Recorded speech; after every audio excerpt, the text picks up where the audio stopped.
Oxirigacha ko'ring, sizni aniq hayron qoldiraman. Kim aytdi sizga brend tovarlarni Xitoydan zakaz qilib bo'lmaydi deb? Hamma brend tovarlar o'zi Xitoyda ishlab chiqariladi-ku. Shu videodagi barcha brend tovarlarni men o'rtog'im uchun sepiga zakaz qilib berganman. Kачествосini shundoq ko'rib turibsizlar. Bilsanglar kerak, o'zimizda korobka dokumentli oyoq kiyimlar kamida 400 ming, 500 mingdan boshlanadi. Mana shu oyoq kiyimlarni men kargolari bilan har bittasini 100 ming, 120 ming, 150 mingdan olganman. Chetdan zakaz qilish o'zingiz uchun bir marta o'rganib olsangiz, tasavvur qiling, qancha pul tejasangiz bo'ladi. Aynan mana shu brend oyoq kiyimini biz bozorda o'rtog'im bilan 550 mingga ko'rgandik.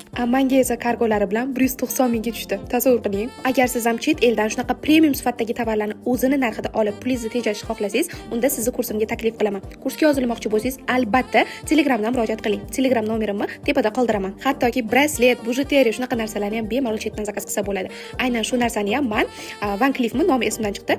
Xitoydan zakaz qilgandim. Menga kargosi bilan 38 mingga tushdi. Oxirgisi sizni aniq shokka tushiradi. Aynan shu baletkani men Xitoydan o'zini narxida kargolari bilan 48 mingga oldim, tasavvur qilinglar. Ha, aytgancha videoning ikkinchi qismi ham bor. Menga obuna bo'lib qo'yishni unutmang.